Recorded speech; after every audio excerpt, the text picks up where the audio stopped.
7:10 in the morning, June 4, 1942. Ensign Albert Earnest sits in the cockpit of his Grumman Avenger on a tiny strip of coral called Eastern Island. He's 25 years old. Richmond, Virginia. 6 missions under his belt. Not one successful torpedo drop. Behind him, in the gun turret, sits radio man Harry Ferrier. 17 years old. Springfield, Massachusetts. High school diploma still fresh. Below them, in the belly gun position, Seaman J. Manning. 19. Seattle. They'd been a crew for exactly 72 hours.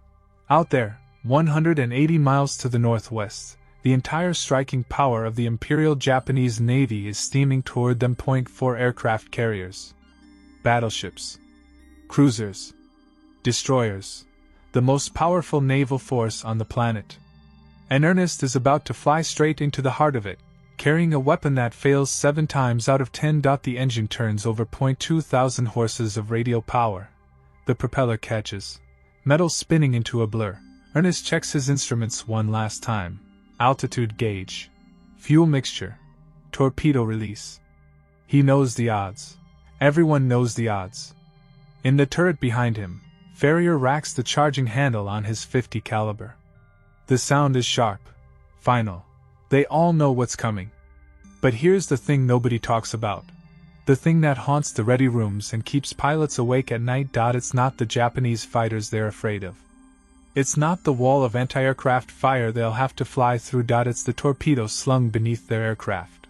The Mark 13. On paper, it's the most advanced torpedo bomber weapon in the world. 22 inches in diameter.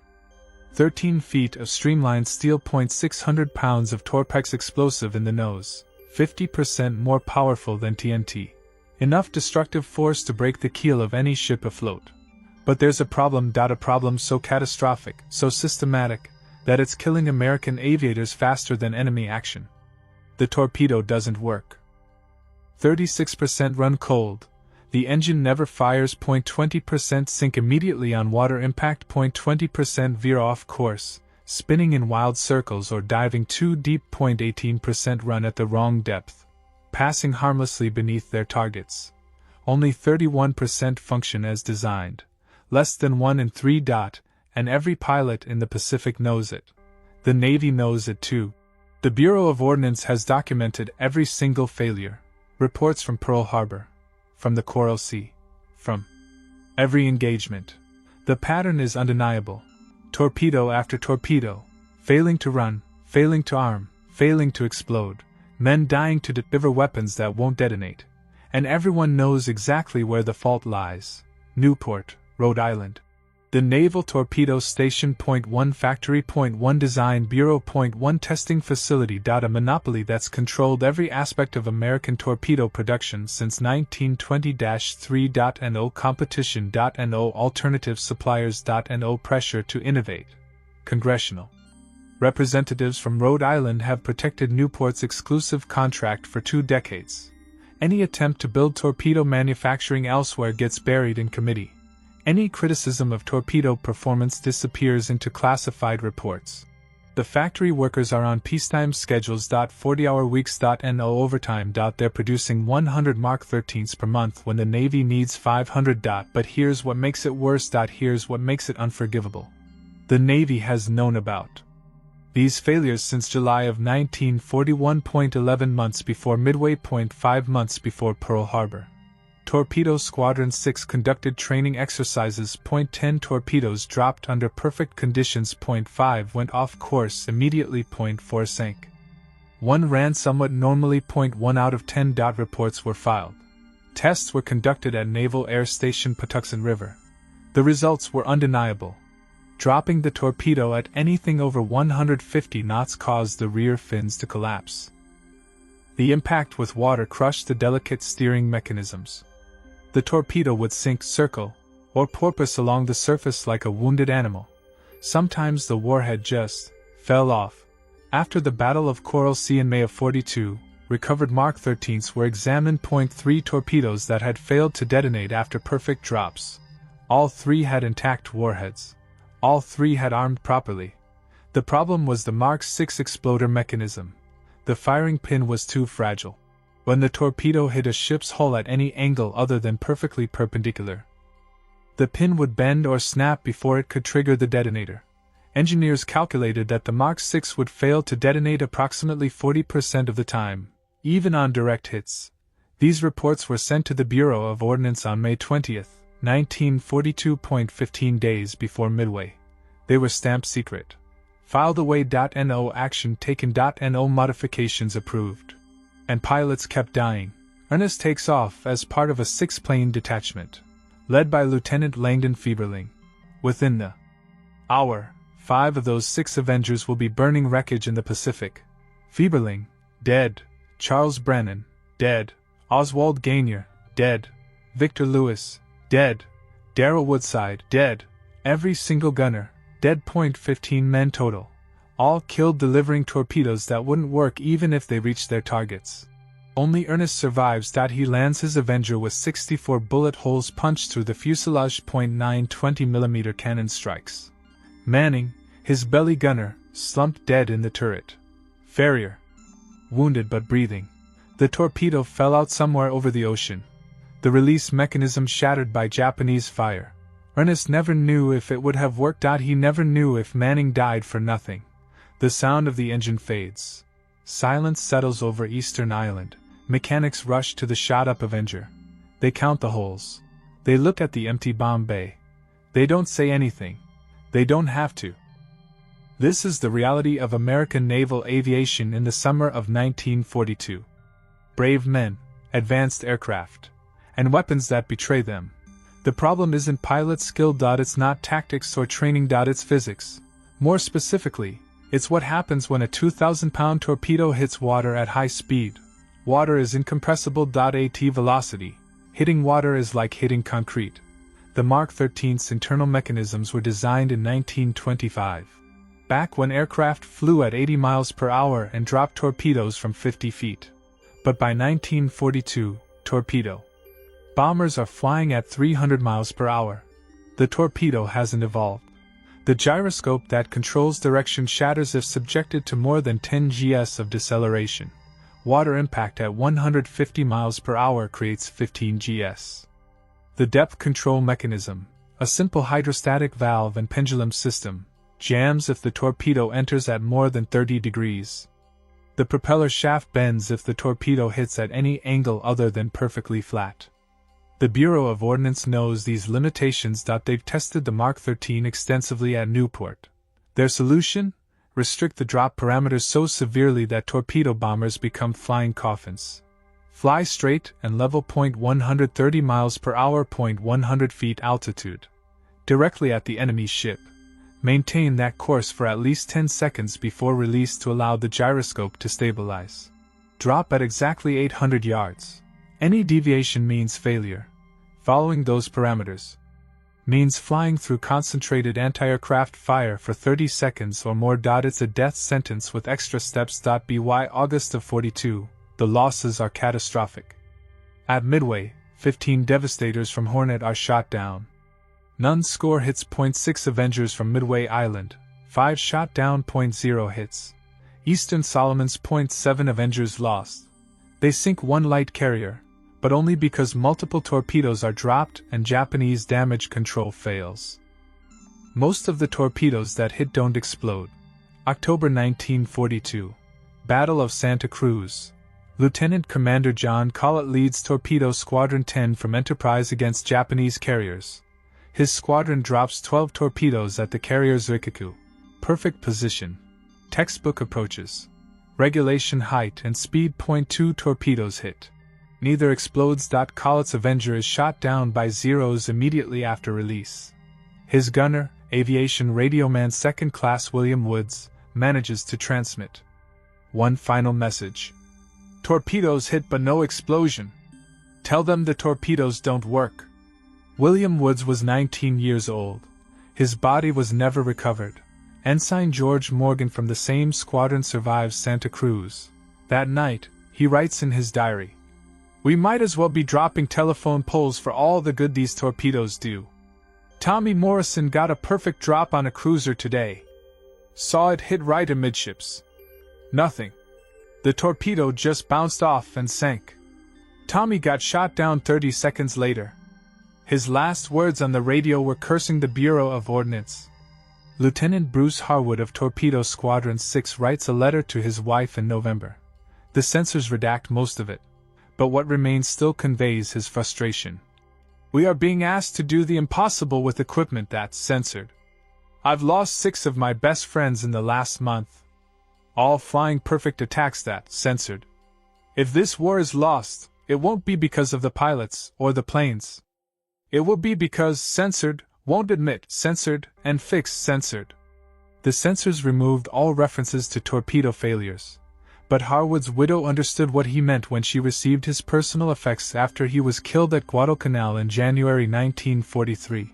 The pilots know. Every torpedo squadron in the Pacific knows. They talk about it in ready rooms, write about it in letters that censors redact. But they keep flying the missions, because that's their duty. And because some of them start looking for their own solutions. Late 1942, the California Institute of Technology gets brought into the torpedo problem, not by the Navy. By the National Defense Research Committee, the civilian scientific board trying to mobilize American technology for the war effort. The Navy hasn't asked for help. The Bureau of Ordnance insists the Mark 13 is satisfactory. It's the pilots who are dropping them wrong. Dr. Charles Lauritsen doesn't believe that. Lauritsen is a physicist at Caltech. He's been working on rocket development. When he's asked to examine the torpedo situation, he doesn't know anything about torpedoes. But he knows physics, hydrodynamics, what happens when objects hit water at high speed. January 1943. Lauritsen's team sets up a testing facility at Morris Dam, northeast of Los Angeles. They build a 300-foot slide down the face of the dam. At the bottom Morris Reservoir. A mountain lake with crystal clear water that allows high-speed underwater photography. They start dropping torpedoes, not live ones, weighted dummy units the same size and weight as Mark 13s. They film everything. High-speed cameras on the slide, underwater cameras in the reservoir, cameras on boats tracking torpedo paths. The first thing they discover is shocking. The Navy's drop doctrine is completely wrong. The manual says to approach at steady altitude and speed, release at a specific distance, maintain course until impact. Lauritsen's films show this creates the worst possible water entry. The torpedo oscillates during its fall, swinging nose up, nose down, like a pendulum. It hits the water at random angles.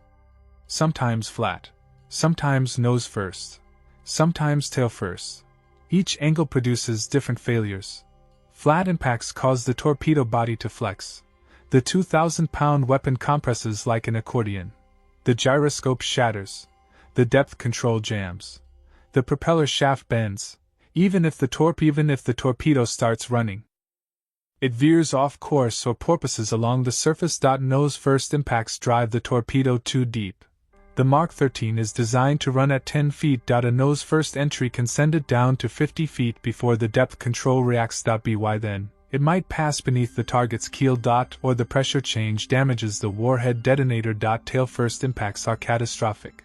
The propeller and rudders hit first, bending, breaking off completely. The torpedo has no directional control. No propulsion. It simply sinks. Lauritsen calculates there's only a 15-degree window of acceptable entry angles. The chance of a torpedo naturally falling within that window, less than 20%. Everything the Navy believes about torpedo drops is backwards. The doctrine says torpedoes should be dropped low and slow to minimize water impact. The films show that low, slow drops cause the torpedo to belly flop. The flat impact crushes internal mechanisms even at reduced speeds. The torpedo needs to enter the water at a specific angle, between 20 and 25 degrees. Too shallow, it skips. Too steep, it dives too deep or breaks apart. But achieving that angle from 100 feet at 130 miles per hour is nearly impossible while being shot at. Lauritsen has an idea. What if the torpedo could be stabilized during its fall?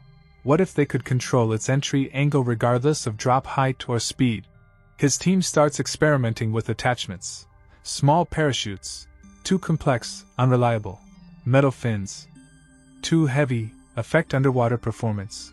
Then someone suggests looking at how the Japanese dropped their torpedoes. December 7, 1941. Japanese Kate torpedo bombers devastated Pearl Harbor with their Type 91 torpedoes. Those torpedoes had wooden box fins attached to their tails. The boxes broke away on water impact, but they stabilized the torpedo during the fall. American intelligence recovered several unexploded Type 91s from Pearl Harbor. The wooden attachments were noted. Like a barrel wrapped around the warhead. Navy pilots who first see it start calling it the pickle barrel. The pickle barrel works. It creates drag during the fall, slowing the torpedo's descent by 40%. Combined with the shroud ring, it allows the torpedo to be dropped from 800 feet at 260 knots, and still enter the water at the correct angle and speed. The pickle barrel breaks away on impact, leaving the torpedo to run normally. April 1944. Lauritsen's team conducts a demonstration for Navy officials. 6 torpedoes dropped from a Navy bomber. 1,000 feet, altitude. 300 knots. All 6 enter the water cleanly. All 6 run hot, straight, and normal. The Navy officials are skeptical. Laboratory conditions, control tests, combat is different. But word spreads. Through unofficial channels. Through ready room conversations. Through mechanics who know other mechanics. May 1944. Squadron mechanics start reaching out to Lauritsen directly.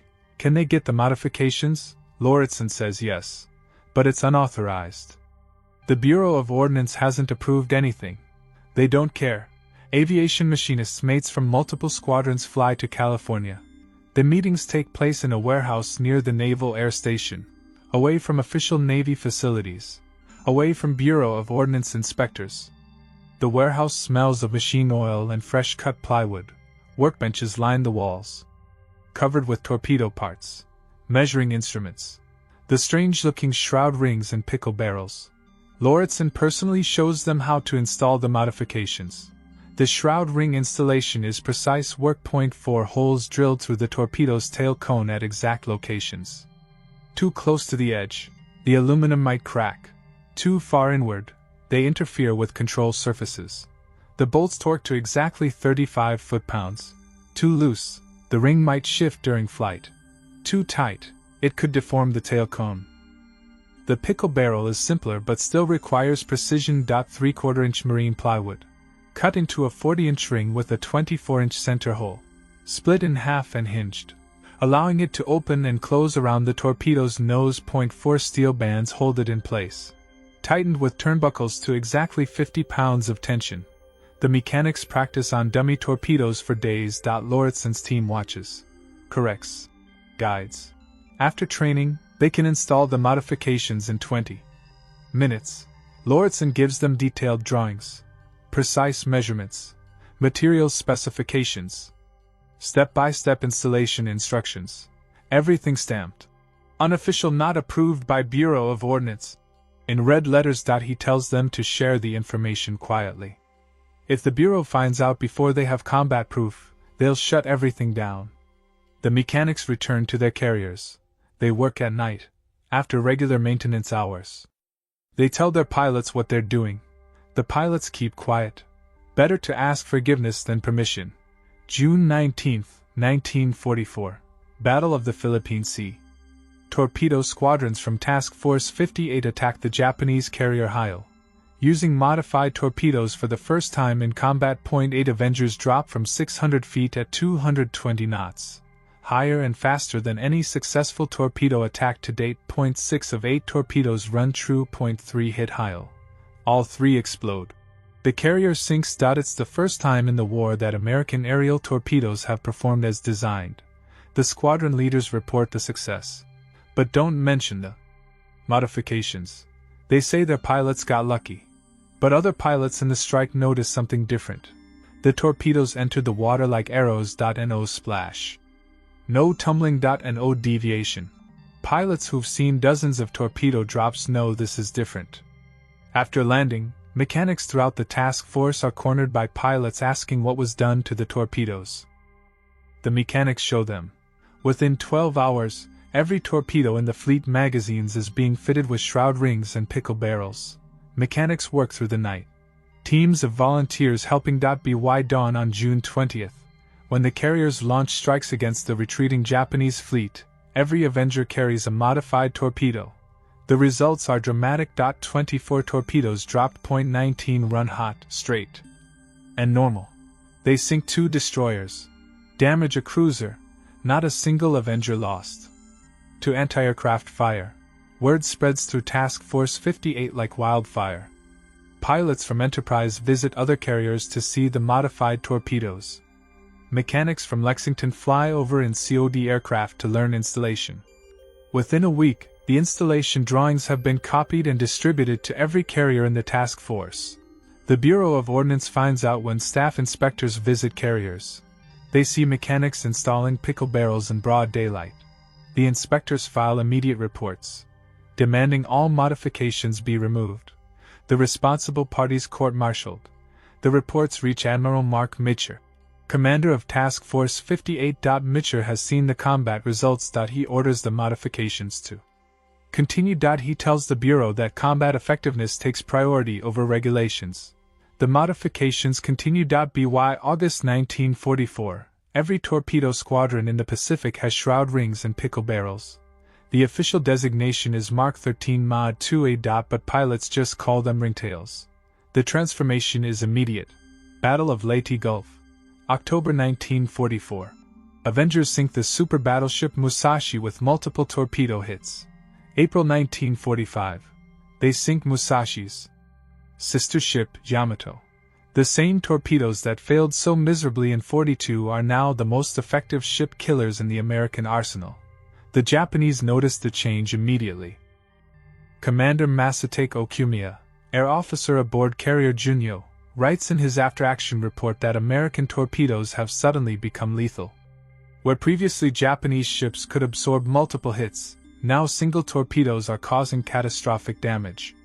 The Americans are dropping from heights and speeds that should be impossible. Japanese anti-aircraft doctrine, based on forcing torpedo bombers down to low altitude, is suddenly obsolete. Captain Toshikazu Ami, operations officer for the combined fleet, conducts an analysis in September 44. He notes that American torpedo hit rates have increased from less than 10% in 42 to over 40% by mid-44.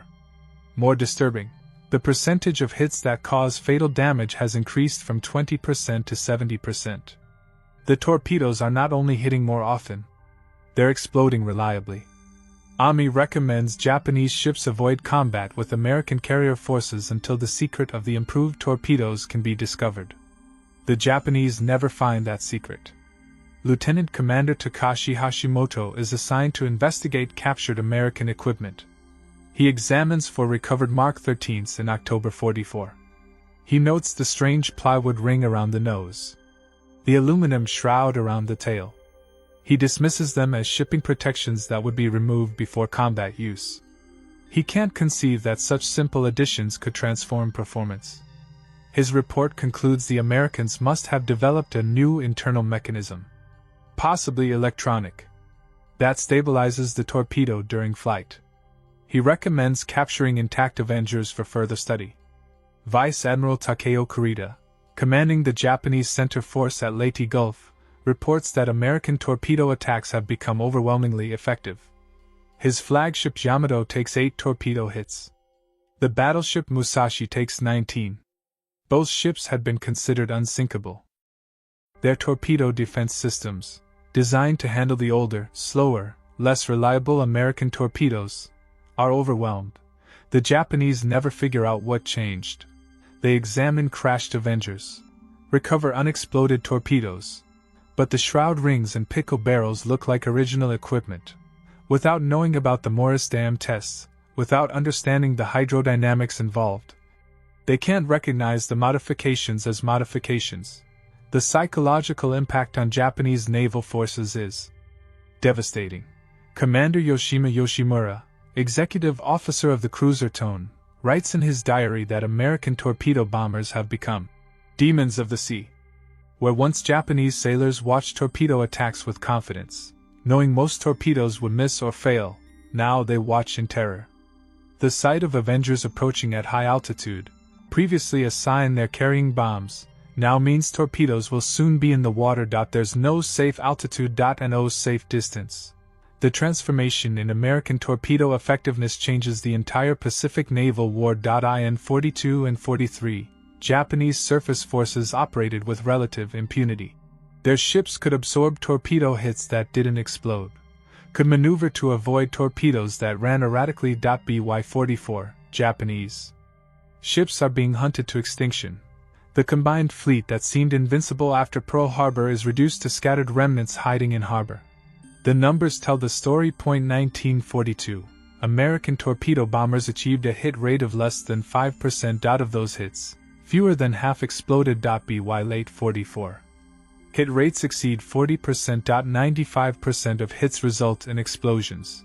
The kill rate per sortie has increased by a factor of 15. What had been the most dangerous and least effective mission in naval aviation becomes a precision ship-killing operation. Leyte Gulf.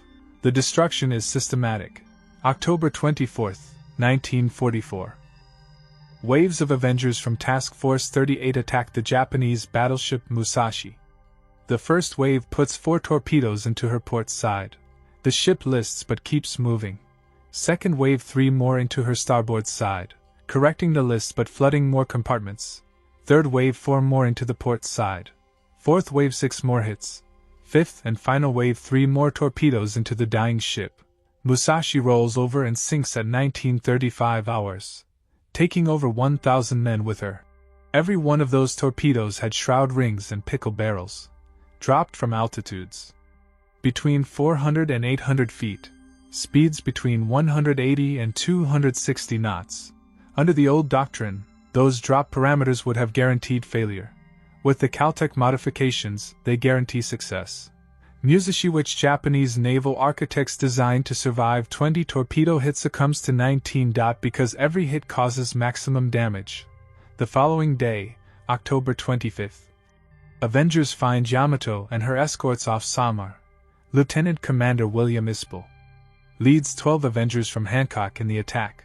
They approach at 8,000 feet, well above effective anti-aircraft range, then dive at 45-degree angles, releasing torpedoes at 600 feet, traveling at 250 knots. 10 of 12 torpedoes run true. 8 hit various ships in the formation.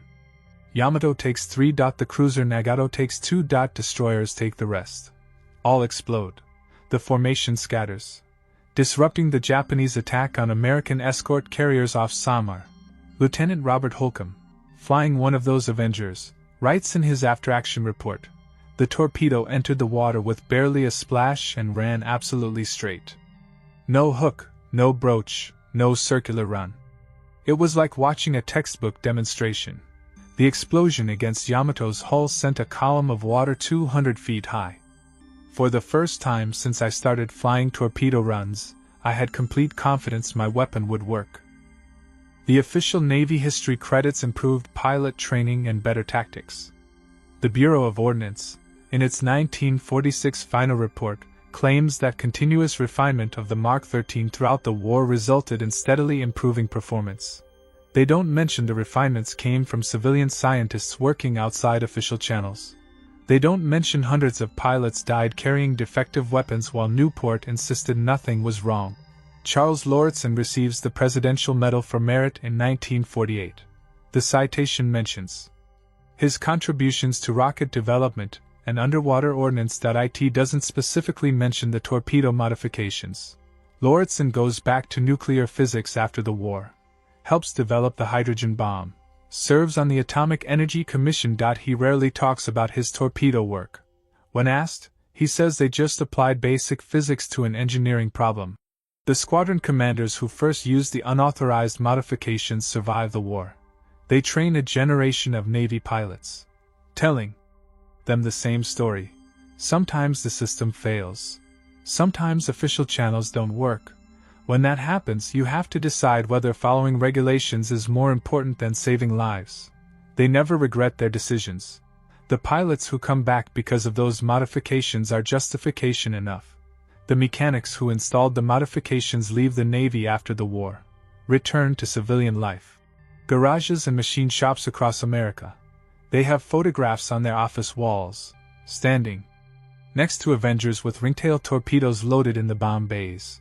Customers ask about them. They say they worked on airplanes during the war. They don't mention their midnight modifications helped sink the Japanese fleet. Aviation radioman First Class Harry Ferrier, the 17-year-old who survived the June 4th Midway attack with Earnest, flies 47 more combat missions. Every time he climbs into an Avenger after August 44, he knows his torpedo will work. He knows someone somewhere fixed the problem that killed so many of his friends. He doesn't know about Caltech or Morris Dam or pickle barrels until years after the war. He just knows that suddenly, mysteriously, the torpedoes work. Ferrier describes the difference in a 1998 interview. Before the modifications, every torpedo run was a prayer. You'd watch the torpedo drop, see it hit the water, and hold your breath. Would it run? Would it explode? Usually, the answer was no. After late 44, it was completely different. The torpedo would drop, enter clean, and run true. You could actually see it tracking toward the target underwater. Steady as a train on rails. When it hit, it exploded. Every time. It was like we'd been given a completely new weapon. Lieutenant George Bush, the future president, flies 58 combat missions in Avengers from USS San Jacinto. September 2, 1944, he's shot down over Chichijima while attacking a Japanese radio station.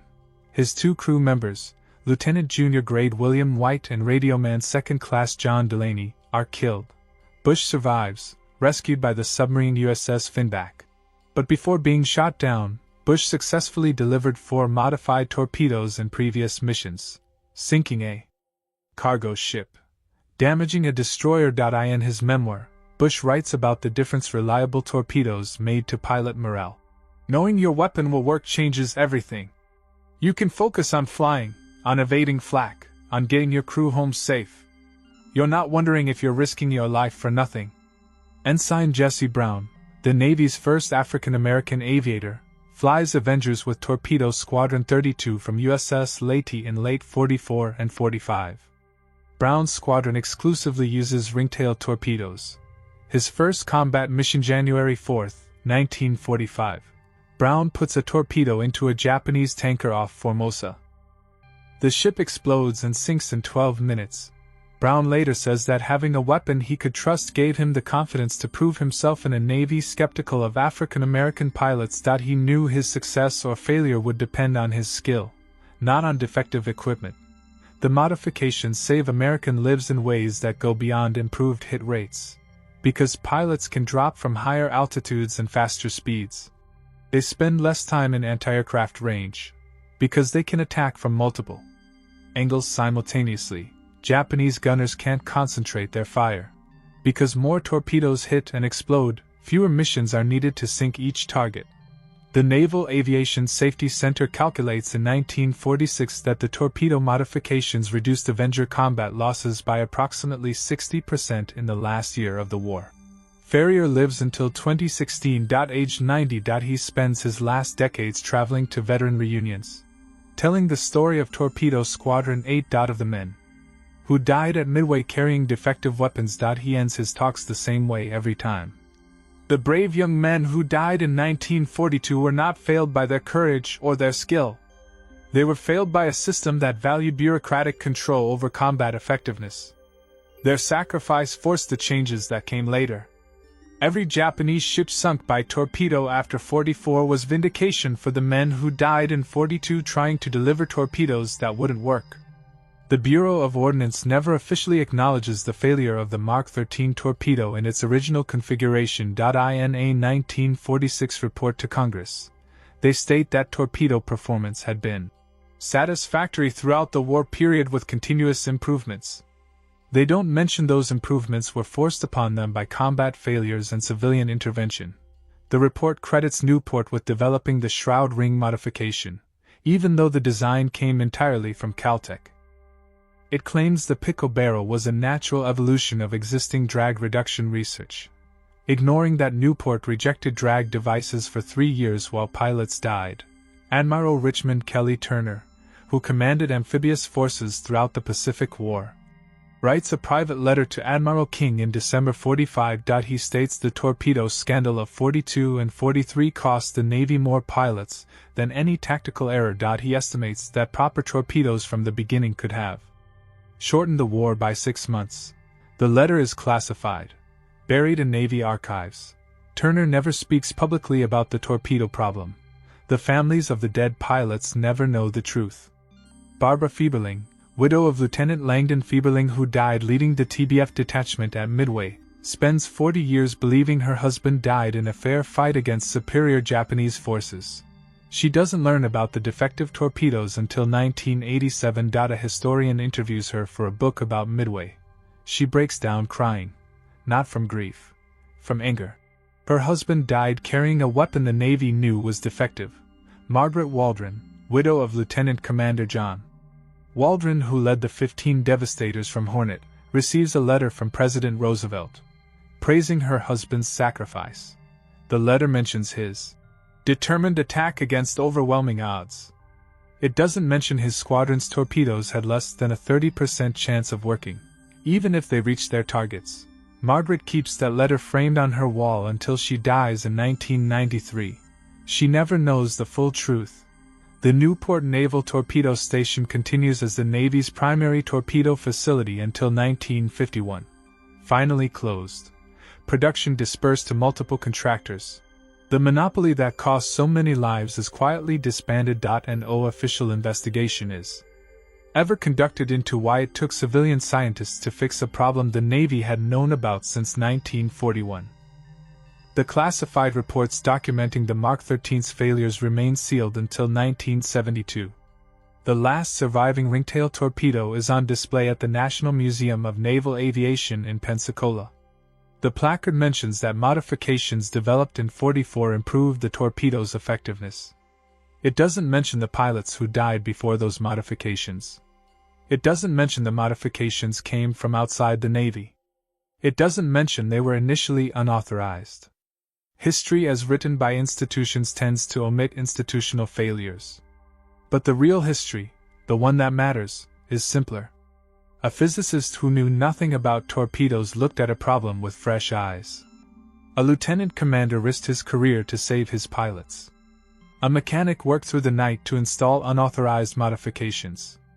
Together, they turned the worst torpedo in the American arsenal into a ship killer that helped win the Pacific War. That's how technical innovation actually happens in war. Not through official channels or bureaucratic approval, but through people who see problems, find solutions, and don't wait for permission to save lives. The Grumman TBF Avenger became the best torpedo bomber of World War II. Not because it was the fastest, not the most maneuverable, not the best armed, but because someone finally gave it a torpedo that worked. The aircraft had always been capable. The pilots had always been brave. They just needed a weapon they could trust. Between 1942 and 1945, 98,136 Avengers were built. They sank 29 Japanese aircraft carriers, battleships, and cruisers, over 30 submarines. They dropped the torpedo that sent Yamato to the bottom, the largest battleship ever built. But their greatest victory wasn't measured in tonnage sunk. It was in proving that problems everyone knows about can be solved if someone is willing to break the rules. The wooden pickle barrel and aluminum shroud ring, developed in a mountain reservoir by physicists who had never been to sea, saved more American pilots than any improvement in aircraft design or pilot training. They turned the Battle of the Philippine Sea into what pilots called the Great Marianas Turkey Shoot.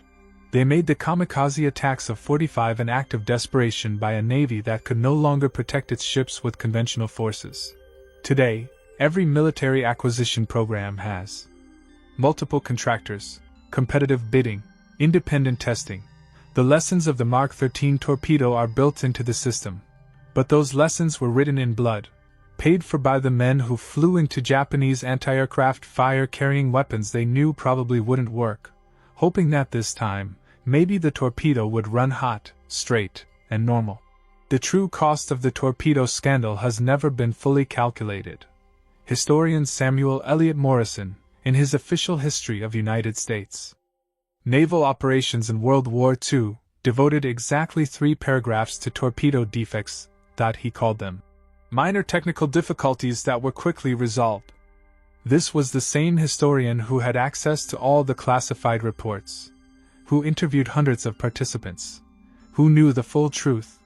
But institutional history has a way of minimizing institutional failures. Dr. Norman Friedman, in his detailed technical history, U.S. Naval Weapons of World War II, calculated that proper torpedoes from the start could have sunk an additional 40 to 50 major Japanese warships by the end of 1943. This would have included most of the carriers that later fought at Philippine Sea and Leyte Gulf. The war might have been shortened by 6 months to a year. Thousands of American lives might have been saved.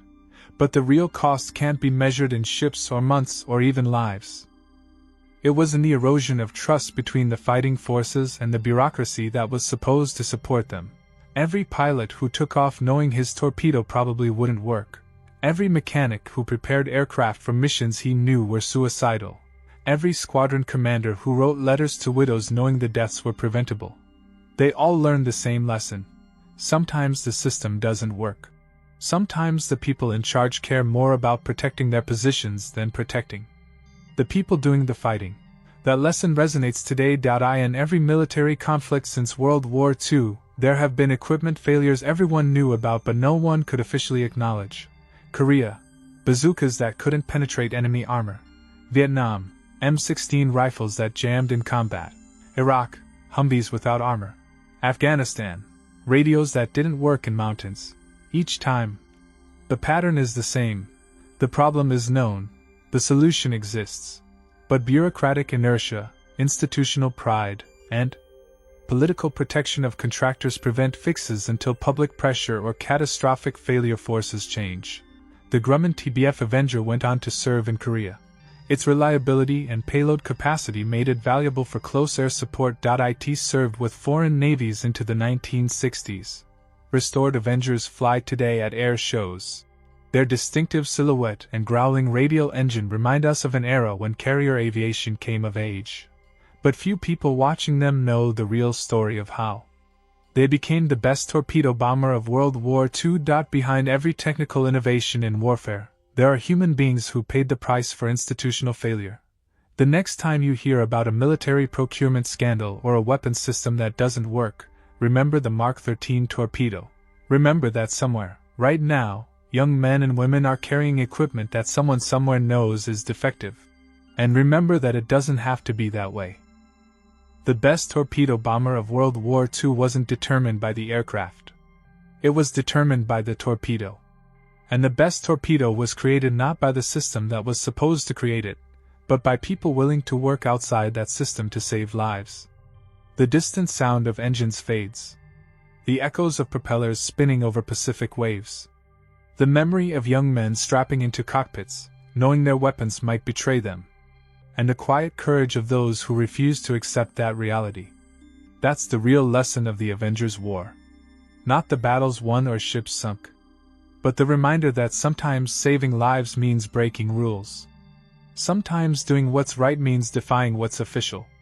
And sometimes the heroes aren't the ones who follow orders. They're the ones who question them.